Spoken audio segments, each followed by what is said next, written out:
Dear students, myself Jitendra Kumar Bairwa, assistant professor physics.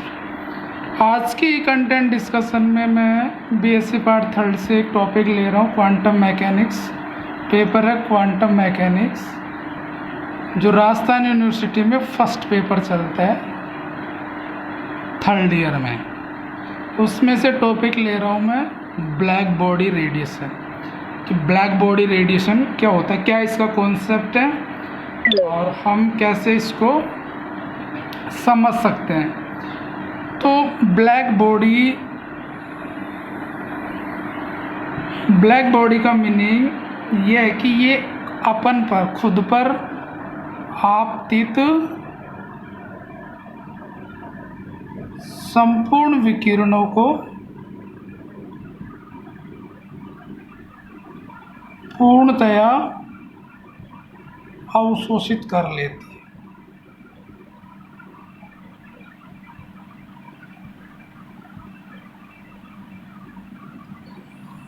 मतलब अर्थात body जो खुद पर आपतित संपूर्ण विकिरणों को पूर्णतया, मतलब इसका जो अवशोषण गुणांक है वो लगभग 100% होता है। लगभग 100% होता है। सैद्धांतिक रूप में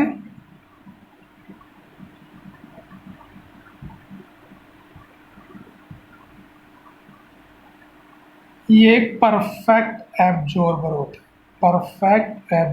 परफेक्ट का मतलब संपूर्ण विकिरण जो भी आपतित हो सबको क्या कर ले, ये अवशोषित कर ले।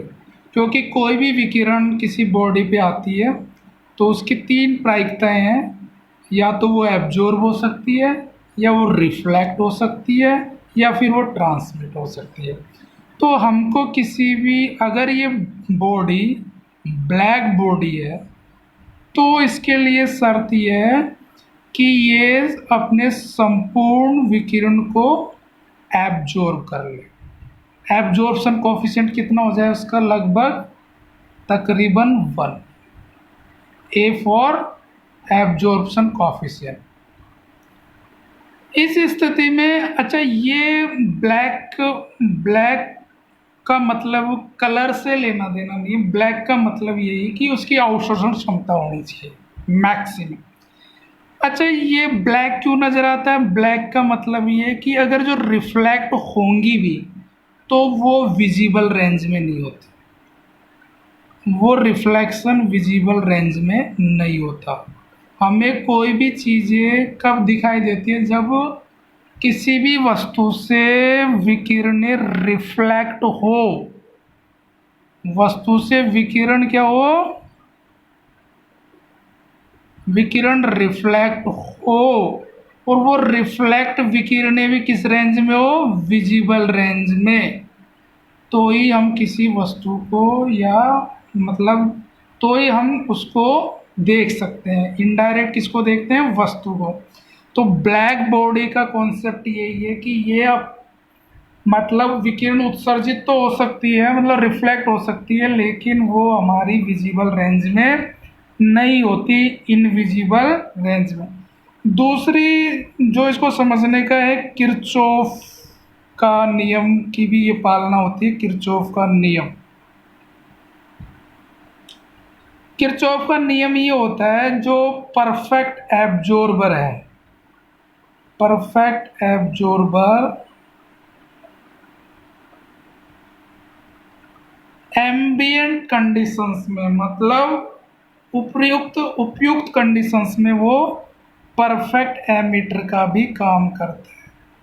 मतलब कोई लाइट आई, मतलब कोई रे आई, विकिरण आई, अवशोषित हुई, तो वो उसके बाद जैसे अवशोषण बढ़ जाएगा, उसका टेम्परेचर बढ़ जाएगा, तो उस केस में स्वाभाविक रूप से वो एमिट भी करेगा, क्योंकि एक परफेक्ट एब्जॉर्बर परफेक्ट एमिटर का भी कार्य करता है। इसको समझने के लिए हम ये मान लेते हैं कि ये कोई बॉडी है, ये हाई टेम्परेचर रीजन से आ रही है। यहाँ पे अवशोषण तभी हो सकता है जब ये लो टेम्परेचर पर हो, ये लो टेम्परेचर पर हो और ये हाई टेम्परेचर पर हो।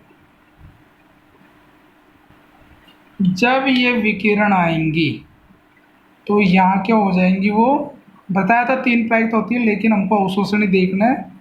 तो ये ब्लैक बॉडी किस केस में होगा, आया और अवशोषण किया तो हाई टेम्परेचर से ये लो टेम्परेचर पे आएगा तो ही अवशोषण होगा। अभी अवशोषित हो गया। एक समय ऐसा आएगा कि अब ये विकिरण है, क्योंकि किरचॉफ का नियम का पालन होगा कि परफेक्ट एब्जॉर्बर फिर परफेक्ट एमिटर का भी काम करेगा। तो ये एमिट कैसे करेगा, जैसे ये हाई टेम्परेचर से कोई विकिरण आई लो टेम्परेचर पर, यहाँ पे कितना था लो टेम्परेचर, तो इस क्या अवशोषण से क्या हुआ, टेम्परेचर बढ़ गया, तो यहाँ टेम्परेचर हो गया वो हाई। हाई टेम्परेचर और एनवायरमेंट का टेम्परेचर हो गया लो टेम्परेचर। तो ये लो टेम्परेचर हो जाने के कारण वो क्या होंगी, विकिरणें एमिट होगी किरचॉफ के नियम के अनुसार। इनको हम कहते हैं ब्लैक बॉडी रेडिएशन।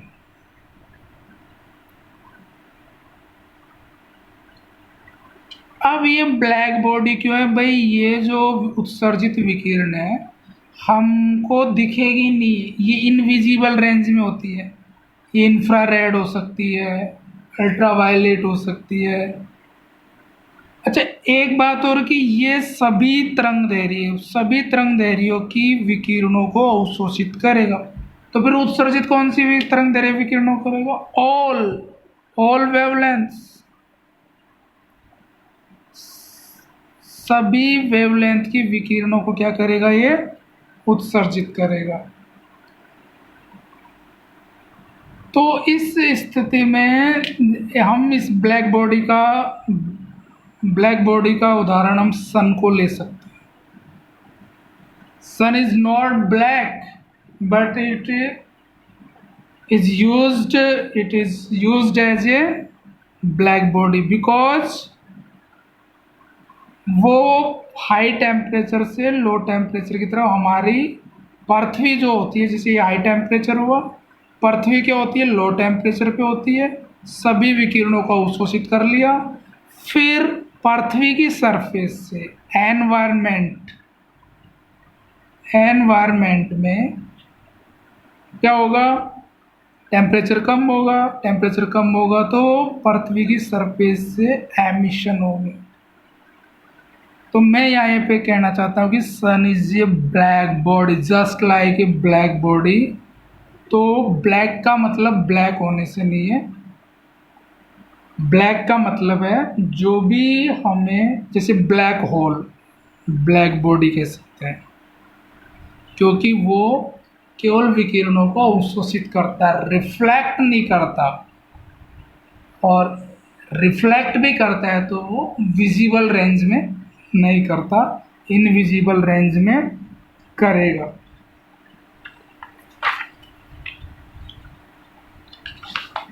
तो दूसरी बात यह है कि अगर मैं इसको ऐसे समझूं,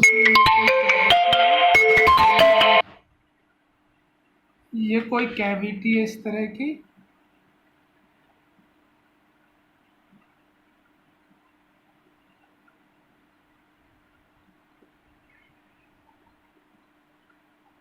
कोई विकिरण आपतित हुई, ये एवरी वेवलेंथ की हो सकती है, इंसिडेंट रेडिएशन।